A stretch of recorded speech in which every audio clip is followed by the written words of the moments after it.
வாழ்க வையகம், வாழ்க வளமுடன். குரு வாழ்க, குருவே துணை. குருவின் மலரடி போற்றி.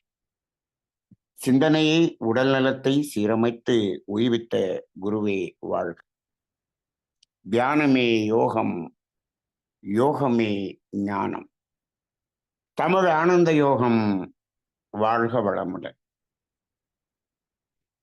மெய்யன்பர்களே, மகரிஷி அவர்களுடைய பாடல் வரி ஒன்று இப்பொழுது என் நினைவுக்கு வருகிறது. இன்று நான் நிறைவு பெற்றேன் என்று ஒரு பாடல் வரி மகரிஷி அவர்கள் எழுதினார்கள். இன்னைக்கு இந்த புத்தக கலந்தாய்வினுடைய இந்த தலைப்பு அன்பு, அமைதி, ஆரோக்கியம், ஆனந்தம். இந்த தலைப்பை நமது புத்தக கலந்தாய்வில் எடுத்து காஞ்சனா அம்மா அவர்கள் இதை விளக்கிய விதம், அந்த வேதாத்திரியம் என்ற கடல், அந்த கடலுக்கு உள்ளாக மூழ்கி முத்தை எடுப்பது போல இந்த கருத்துகள் அனைத்தையும் இன்று கொட்டி தீர்த்து விட்டார்கள். இதற்கு இயற்கையினுடைய அமைப்பு பாருங்கள். இந்த தலைப்பு இன்று நாம் தேர்ந்தெடுத்து விட்டோம். இந்த தலைப்பு இன்று செவ்வாய்க்கிழமை பேசுவதாக இருக்கிறது. இதற்கு முன் 3 நாட்கள் நாம் வாடிப்பட்டியிலே நமது வேதாத்திரிய ஞான சங்கமம் என்று 3 நாள் நிகழ்ச்சி நடத்தினோம். அந்த இரண்டினுடைய அந்த பொருத்தமான இணைவின் வெளிப்பாடுதான் இன்று அவர்கள் வெளிப்படுத்திய இந்த தத்துவங்களாக இருக்கிறது என்பதை நான் உணர்ந்து கொள்கிறேன். இந்த 3 நாள் பயிற்சி இந்த அளவுக்கு ஒரு பெரிய ஒரு மாற்றத்தை ஏற்படுத்தி இருக்கிறது என்று இந்த பயிற்சி 3 நாள் நிகழ்வை நினைத்து இன்று நான் நிறைவு பெற்றேன் என்று சொல்ல தோன்றுகிறது. அம்மா நேரம் ஆயிடுச்சுன்னு சொன்னீங்க. இல்லை, இன்னும் நீங்க அதை இன்னும் கொஞ்ச நேரம் பேசினாலும் அந்த வேதாத்திரியத்தினுடைய சாரத்தை எடுத்து ஒவ்வொன்றாக வெளிப்படுத்தி இருக்கிறீர்கள் என்பதையும், அதை எந்த அளவுக்கு உணர்ந்து சொன்னீர்கள் என்பதும் இங்கு நம்மால் உணர முடிந்தது. இதுதாங்க வேதாத்திரிய தத்துவத்துல நாம அதனுடைய ஆழத்துக்குள்ளாக சென்று பார்க்கும் பொழுது இந்த விளக்கங்கள் நமக்கு புரிகிறது. மேலோட்டமாக அன்பு, அமைதி, ஆரோக்கியம், ஆனந்தம் இந்த வார்த்தைகளை எல்லாம் சொல்லிவிடலாம். ஆனால் பொதுவாக மகரிஷி அவர்கள் என்ன சொல்வார்கள்? அன்பர்களை எல்லாம் பார்த்தவுடன் சிந்தனையாளர்களே, அறிஞர் பெருமக்களே என்று அடிக்கடி சொல்வார்கள். அப்ப இந்த வேதாத்திரியத்தை சிந்தனை செய்து அதன் உள் இருக்கக்கூடிய அந்த ஆழத்தில் இருக்கக்கூடிய அரிய கருத்துக்களை எடுக்க வேண்டும் என்று அவர்கள் அடிக்கடி கூறுவார்கள். அப்படி பார்க்கும்போது இவை அனைத்தும் நம்மிடம் முழுமையாக இருக்கிறது, அனைவரிடமும் இருக்கிறது. இதை கொடுக்கவும் தேவையில்லை, பெறவும் தேவையில்லை. இந்த ஒரு புரிதல் மட்டும் இந்த உலகில் உள்ள மனிதர் குலத்துக்கு வந்துவிட்டால் அந்த மகரிஷி கண்ட கனவாகிய உலக அமைதி என்பது வந்துவிடும் அல்லவா? இன்றைக்கு அதைத்தானே பிறரிடமிருந்து தேடிக்கொண்டிருக்கிறார்கள், பொருள்களிலிருந்து தேடிக்கொண்டிருக்கிறார்கள். இன்றைக்கு உலகம் முழுவதும் அமைதியற்ற ஒரு நிலை இருக்கிறது என்று சொன்னால் அதற்கு ஒரே காரணம், நம்மிடம் அளப்பரிய அளவில் இருக்கக்கூடிய இந்த உணர்வுகள் நம்மிடம் இருக்கிறது என்பதை அறியாத ஒரு அறியாமை என்பதாகத்தான் இருக்கிறது. இதை புறத்தில் தேடிக்கொண்டிருக்கிறார்கள். புறத்தில் பொருளை தேடுகிறோம் என்று சொல்லுகிறார்களே, அதனுடைய இறுதி எங்கே வந்து நிற்கிறது என்று பார்த்தால், நான் அமைதியாக இருப்பதற்காக தேடுகிறேன், ஆரோக்கியமாக இருப்பதற்காக தேடுகிறேன், ஆனந்தமாக இருப்பதற்காக தேடுகிறேன். இப்போ இப்படித்தான் சொல்லிக் கொண்டிருக்கின்றோம். ஆனால் தேடியது கிடைத்ததா? இல்லை. தேடிக்கொண்டே இருக்கிறான். அப்படியே மரணித்து விடுகிறான். அப்ப அங்க என்ன அப்படின்னு சொன்னோம்னா, இவை அனைத்தும் உனக்குள்ளாக இருக்கிறது என்பது தெரியவில்லையே. அங்கதான் பிரச்சனையே. மகரிஷி அவர்கள் ஒரு கதை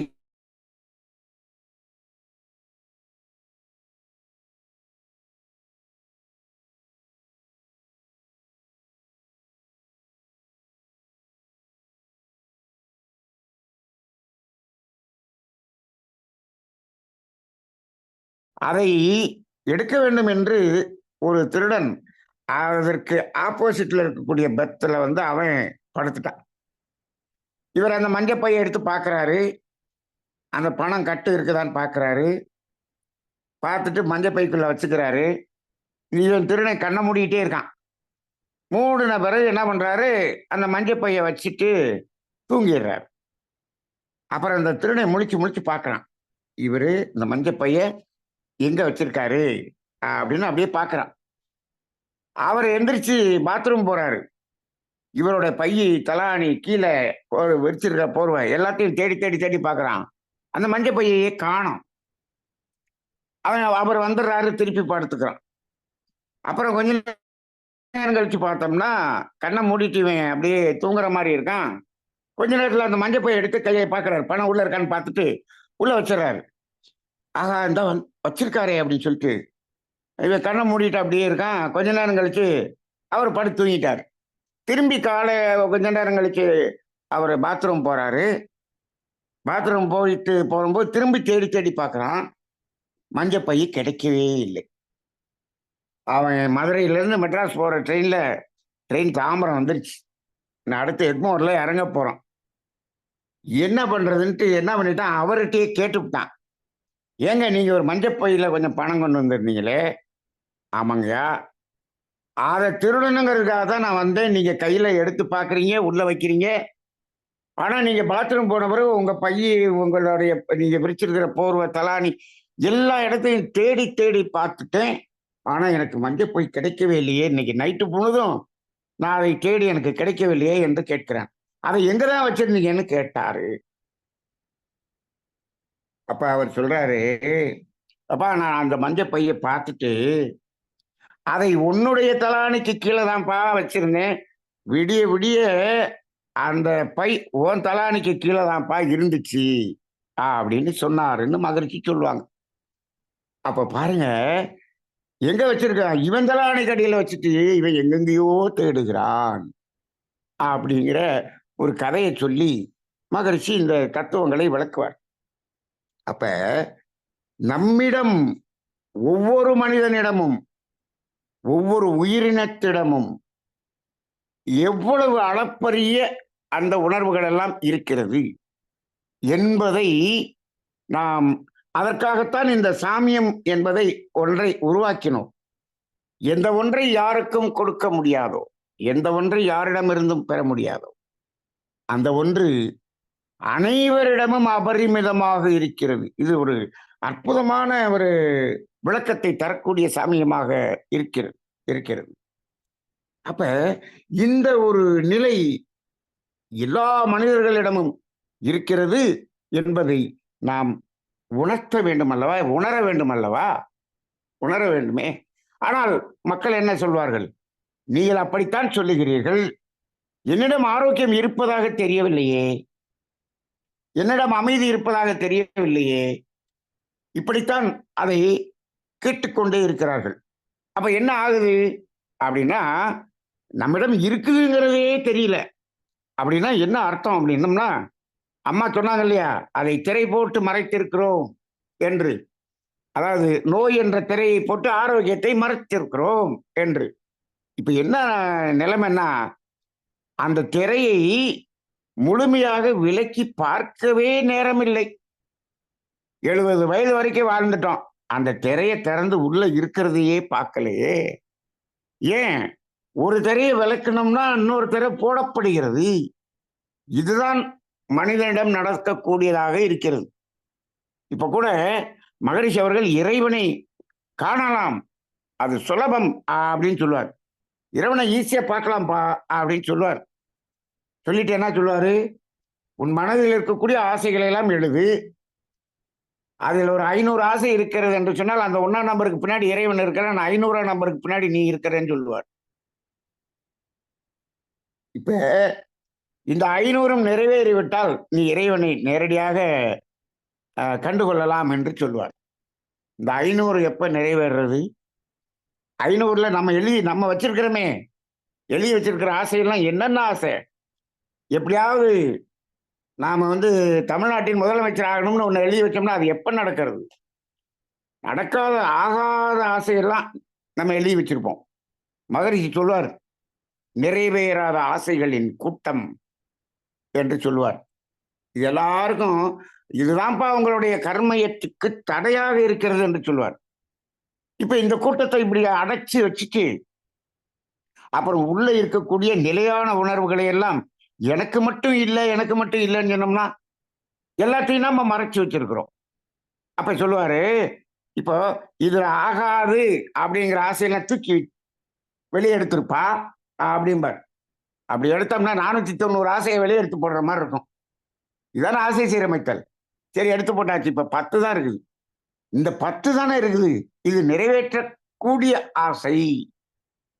சரி, அப்ப இது நிறைவேற்றக்கூடிய ஆசை தானே, இந்த 10ஐ நிறைவேற்றி விட்டால் உடனே இறைவனை பார்த்து விடலாம் அல்லவா? ஆகா, நிச்சயமாக நாம் இறைவனை பார்க்க போகிறோம் என்ற நம்பிக்கை வந்து விட்டது. ஆனால் இந்த 10ல 5 நிறைவேறும் போது இன்னொரு 5 உள்ள தூக்கி போட்டுறோம். அங்கதான் பிரச்சனை. அப்ப இப்படி எப்பொழுதுமே நாம் என்ன நினைச்சுக்கிறோம்னா, இந்த நிலையாக இருக்கக்கூடிய உணர்வுகள் நமக்கு தெரியாத அளவுக்கு ஏதாவது ஒரு திரையை எப்பொழுதும் வைத்துக்கொண்டே இருக்கிறோம். இதுக்கு காரணம் என்ன என்று சொன்னால், இது நம்முள்ளாக நிலையாக இருக்கிறது என்ற தத்துவத்தை யாரும் சொல்லவில்லை, யாரும் உணர்த்தவில்லை. இதுதான் காரணம்.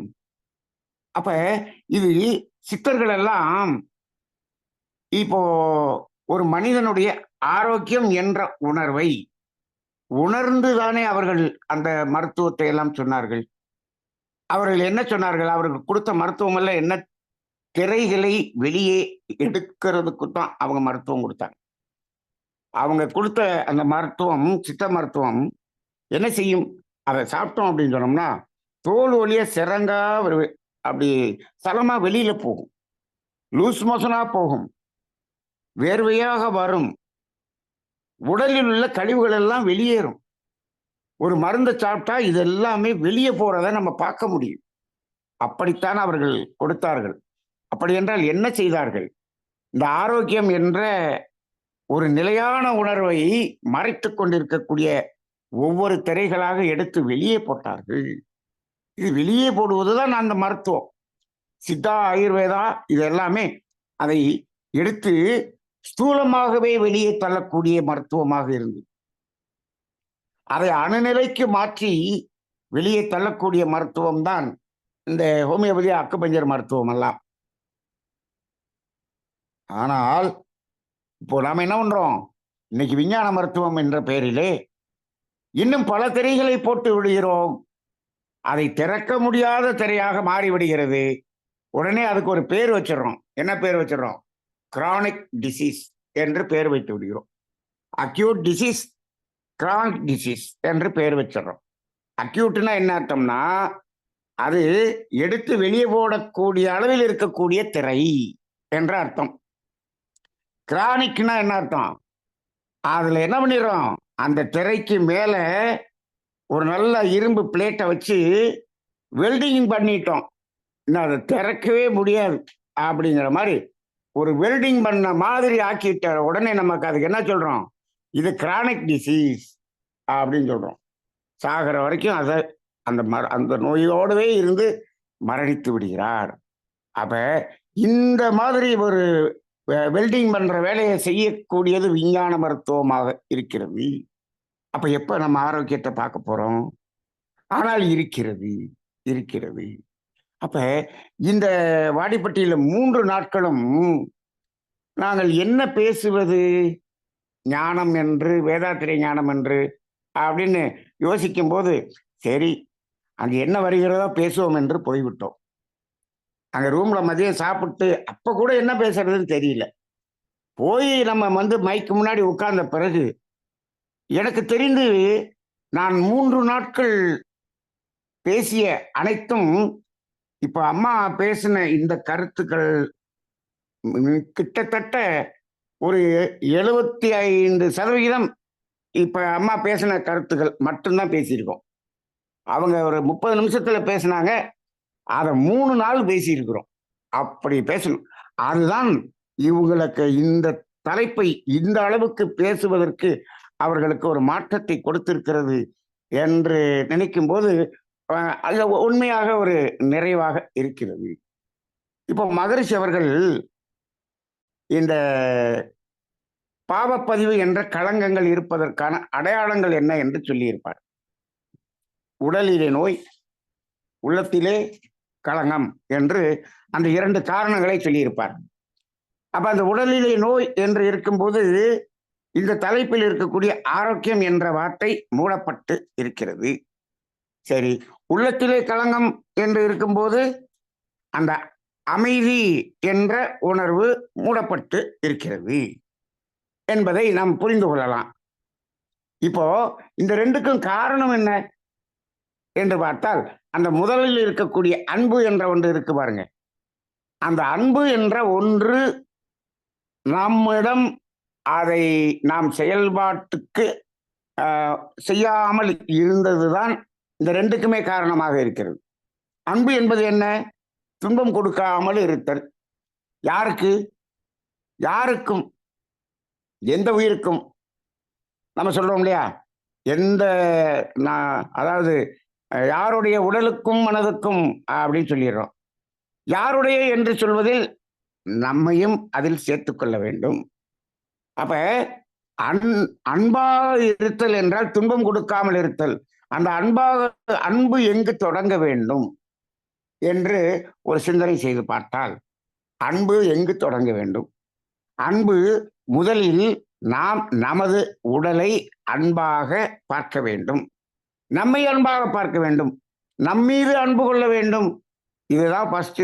அடுத்தவங்க மேல அன்பா இருக்கிறதுங்கிறது செகண்ட். முதல்ல நம்மீது அன்பாக இருக்க வேண்டும். அப்படின்னு என்ன அர்த்தம்? நமக்கு நாம் துன்பம் கொடுத்துக் கொள்ளாமல் இருப்பது நம்மீது நாமே அன்பாக இருப்பதாக இருக்கும். ஐ லவ் மைசெல்ஃப் அப்படின்னு நம்ம எடுத்துக்குவோம். இது முதலில் என்னை நான் அன்பு செய்கிறேன். அப்ப எனக்கு துன்பம் கொடுக்காமல் இருக்கிறேன் என்று சொன்னால், அங்கு அந்த ஆரோக்கியம் வந்துவிடும் அல்லவா? வந்துவிடும். அப்ப அதுக்கப்புறம் பிறருக்கு துன்பம் கொடுக்காமல் இருக்கும்போது அங்க அமைதி வந்துவிடும். இந்த அமைதியும் ஆரோக்கியமும் தான் இந்த இறை உணர்வு பெறுவதற்கு தடையாக இருக்கக்கூடிய பாவ பதிவுகளின் அடையாளமாக வெளிப்பட்டு கொண்டு இருக்கிறது. அதற்கு காரணம் என்ன என்று சொன்னால், அந்த அன்பு என்ற ஒன்றை நாம் என்ன செய்யவில்லை? அன்பாக இருக்கவில்லை. அன்பாக இருத்தல் என்பது ஒரு அற்புதமான ஒரு குணம். அப்ப துன்பம் கொடுக்காத இருத்தல் என்பது அதான் நம்ம சொல்லுவோம். மகரிஷியினுடைய அந்த 2 ஒழுக்க பண்பாட்டிலே இந்த முதல் ஒழுக்கம் என்பது ஒன்று மட்டும் நாம் நடைமுறைப்படுத்தினாலே போதும். அதிலிருந்தே நாம் என்ன பண்ணிடலாம்? முழுமையான அந்த உணர்வுகளை எல்லாம் நாம் அடைய முடியும். ஆனால் இப்பொழுது இந்த துன்பம் கொடுத்தல் என்பதே எதற்காக என்று கேட்டு பாருங்கள் சமுதாயத்தில் என்று கேட்டால், அந்த மகிழ்ச்சியையும் ஆனந்தத்தையும் நிறைவையும் நான் அனுபவிப்பதற்காகத்தான் இப்படி துன்பமெல்லாம் கொடுத்து இவ்வளவு பொருளை ஈட்டி இருக்கிறேன். அப்ப என்னாச்சு? பேசிக்கா இதையெல்லாம் பெறுவதற்காக பொருளை ஈட்டி விட்டார். எப்படி பொருளை ஈட்டினார்? எல்லோருக்கும் துன்பத்தை கொடுத்து பொருளை ஈட்டினார். அப்ப எப்படி வரும் அமைதி? அப்ப அங்க அடிப்படையே அங்கு தவறாக இருக்கிறது.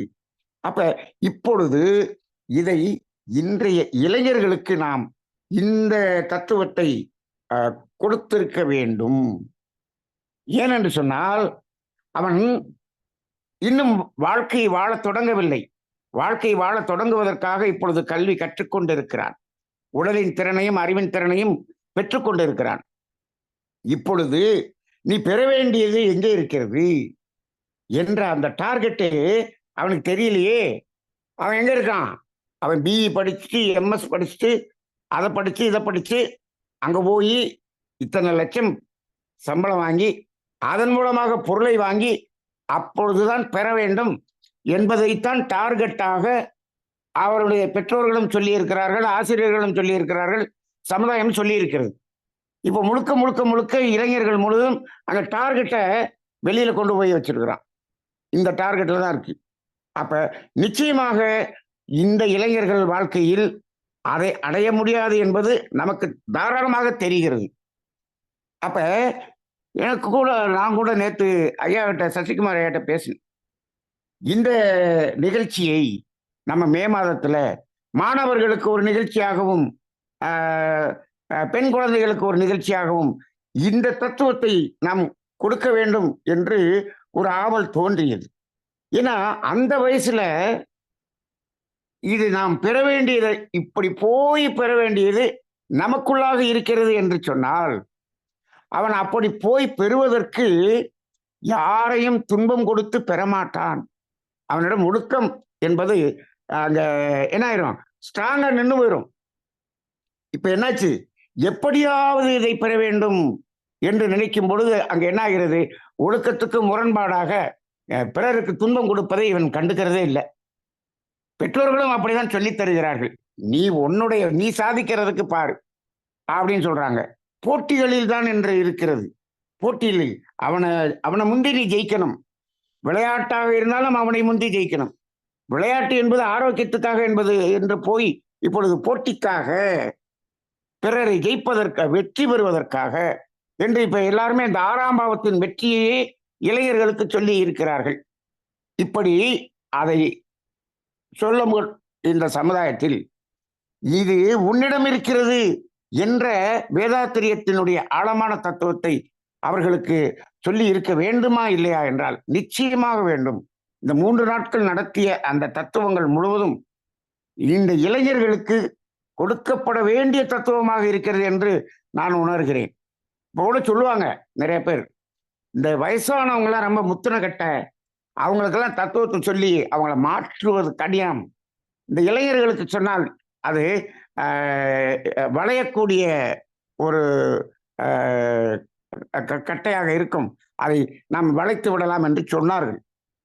ஆனால் இந்த 3 நாள் பயிற்சியிலே அந்த பெரியவர்கள் எல்லாம் தன்னை மாற்றிக்கொள்ளக்கூடிய அளவுக்கு அனுபவ உரையை சொல்லக்கூடிய ஒரு நிலையில் வரும் பொழுது இது இளைஞர்களுக்கு கொடுத்தால் இன்னும் அதை ஆழமாக பதிய வைக்க முடியுமே என்பது ஒரு நமக்குள்ளாக ஒரு தாகமாக அமைந்து விட்டது. எல்லோரும் சொன்னாங்க, இது இவ்வளவு காலம் கழிச்சு இந்த தத்துவம் இப்பொழுது எங்களுக்கு கிடைத்திருக்கிறது என்று சொன்னார்கள். நான் 35 வருடமாக வேதாத்திரியத்தில் இருக்கிறேன். இப்பொழுதுதான் வேதாத்திரியத்தினுடைய உண்மையான தத்துவத்தை உணர்ந்து கொண்டேன்னு ஒருத்தர் பேசினார்.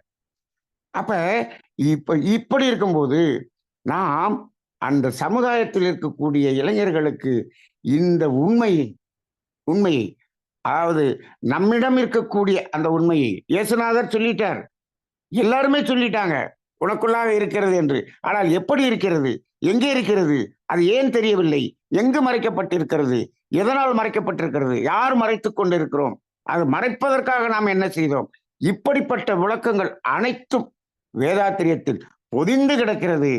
இதை சமுதாயத்துக்கு எடுத்து சொல்ல வேண்டும் என்ற ஒரு நிலையை நாம் பார்க்கிறோம். அந்த அடிப்படையிலே இன்று இந்த புத்தக கலந்தாய்வில் அம்மா வெளிப்படுத்திய அந்த தத்துவங்கள் மிகவும் அற்புதமான ஒரு நிலையில் இருந்தது என்று அவர்களுக்கு வாழ்த்துக்களை கூறி நிறைவு செய்கிறேன். வாழ்க வையகம், வாழ்க வையகம், வாழ்க வளமுடன். வாழ்க வளமுடன். நன்றிங்க. வாழ்க வளமுடன். அன்பர்களே, அன்பு, அமைதி, ஆரோக்கியம், ஆனந்தம் என்ற தலைப்பில் மிக சிறப்பாக புத்தகத்தில் உள்ள கருத்துக்களை மிக சிறப்பாக எடுத்துரைத்த காஞ்சனா அம்மா அவர்களை வாழ்த்துவோம். அனைவரும் புதிய நிலையில் வாழ்த்துவோம்.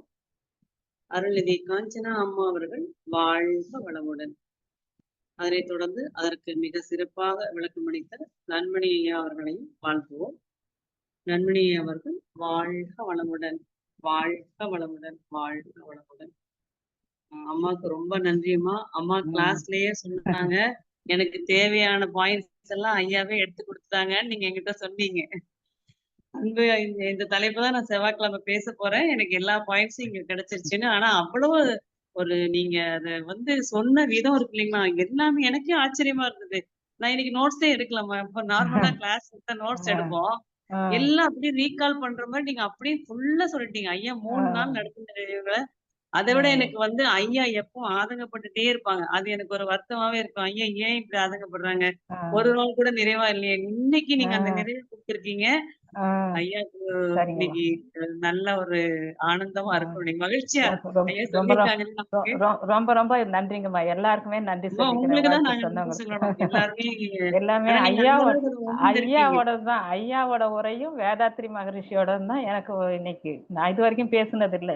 இறை சாதனை மார்க்கத்துல பேசுனதுதான். அதுக்கப்புறம் பேசுனது இல்ல. இன்னைக்குதான் முதல்ல பேசுறேன். இல்ல உண்மையாவே உங்களை பார்க்கும் போதே நீங்க ரொம்ப அமைதியா இருந்தீங்க.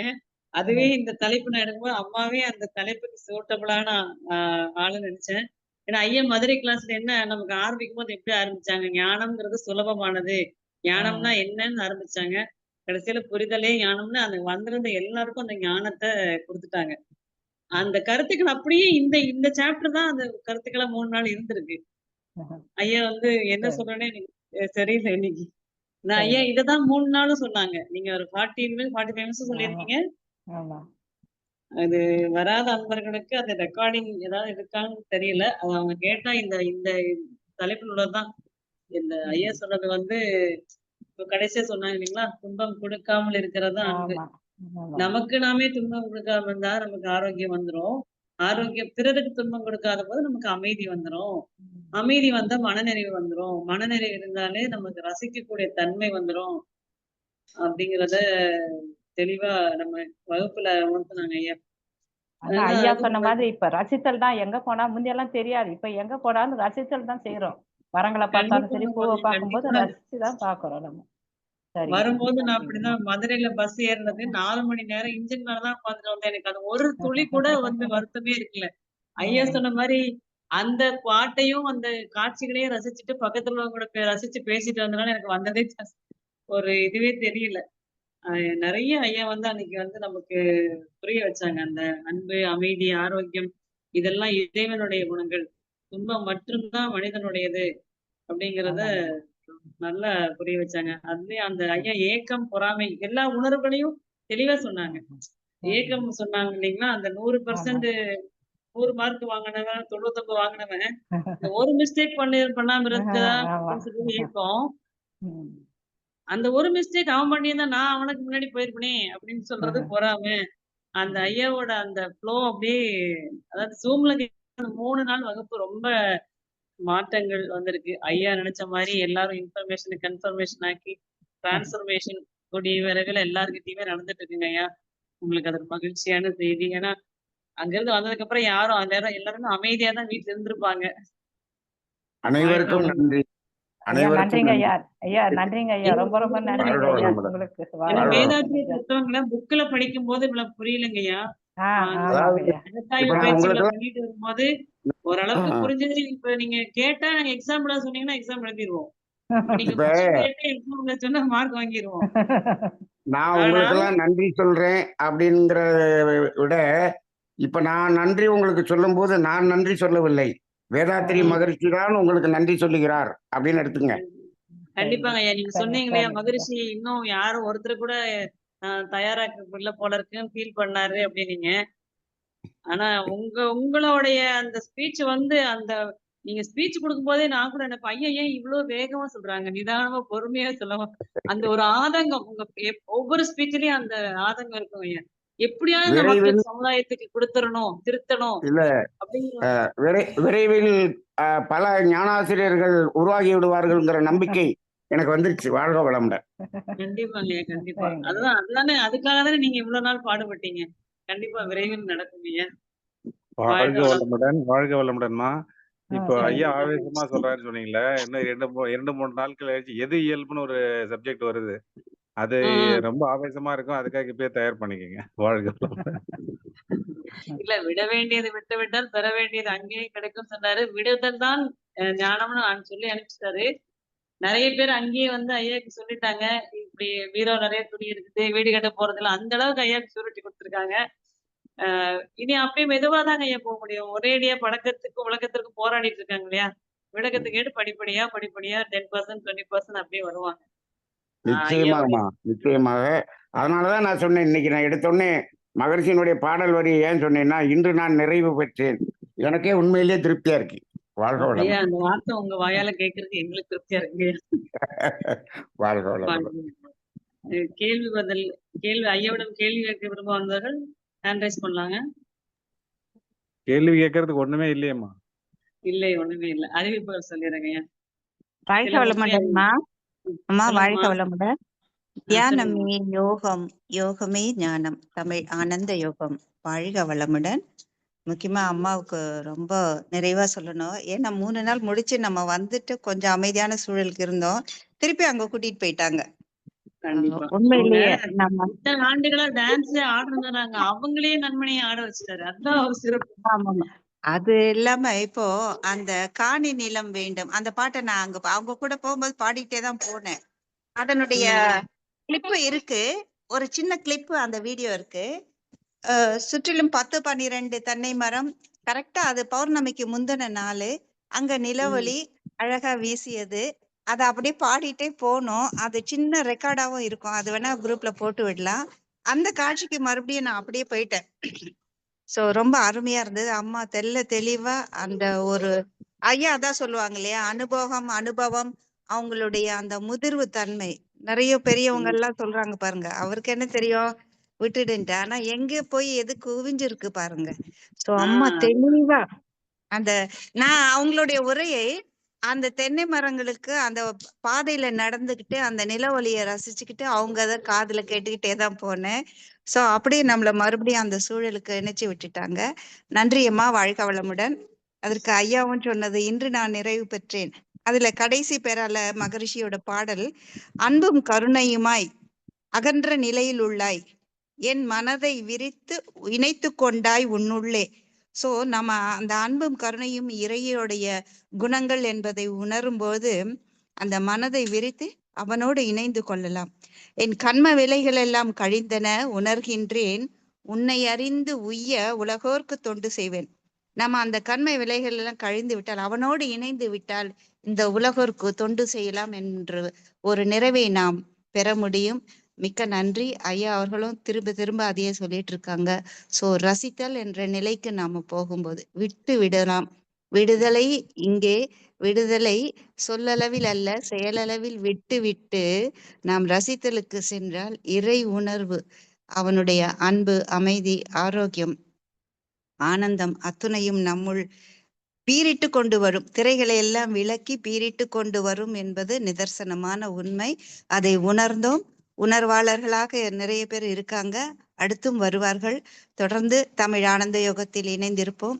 நன்றி நன்றி. அம்மாவுக்கும் ஐயாவுக்கும் நன்றி. வாழ்க வளமுடன் ஐயா. நன்றிங்கம்மா. வாழ்க வளம். திரையை எப்படி நீக்கணுங்கிறதா நமக்கு ஐயா ட்ரைனிங் கொடுத்துருக்காரு. அதை நம்ம சீக்கிரமே நிறைவேற்றி செய்வோம். சில முக்கிய அறிவிப்புகள். தினமும் காலை 5 மணிக்கும் மாலை 6 மணிக்கும் ஆழ்நிலை துரியதவமும், வார நாட்களில் துரியதவம், வெள்ளிக்கிழமைகளில் கருமைய சாந்தி தவமும், சனிக்கிழமை காலை ஆரோக்கிய தியானமும் நடைபெறும். நாளை மாலை தவத்தினை தொடர்ந்து முத்திரை பயிற்சி வகுப்புகள் தொடர் வகுப்புகளாக நாளை 2வது வகுப்பாக டாக்டர் ஓ பழனிவேல் ஐயா அவர்கள் நமக்கு அந்த வகுப்புகளை தொடர்ந்து நடத்த உள்ளார்கள். வாழ்க ஐயா வளமுடன். வந்து நம்ம சொல்லுங்க. இனி இந்த வகுப்பு வாரத்திற்கு 2 நாட்கள் நடைபெறும். அதாவது ஒரு புதன் மாதத்திற்கு 2 விட்டுட்டு முறை. ஆமா, ஒரு புதன் விட்டுட்டு இன்னொரு புதன் வந்துட்டே இருக்கும் ரெகுலரா. வாழ்க வளமுடன். சரிங்க. இனி முதல் கொண்டு மாதம் 2 முறை இந்த வகுப்புகள் நடைபெறும். கடந்த முறையே ஐயா வந்து சூரிய பேதனா, சந்திர பேதனா பயிற்சி சொல்லி கொடுத்துருக்காங்க. இது வரைக்கும் ப்ராக்டிஸ் பண்ணாதவங்க இன்னைக்கோ நாளைக்கும் பண்ணுனா ஐயா கிட்ட ஏதாவது டவுட்டுக்கலாம் கேட்டுக்கலாம். எல்லாரும் அது அது ஏதாவது டவுட் இருந்தா கேட்டுக்கோங்க. அதுக்கப்புறம் வியாழக்கிழமை மாலை 6 மணிக்கு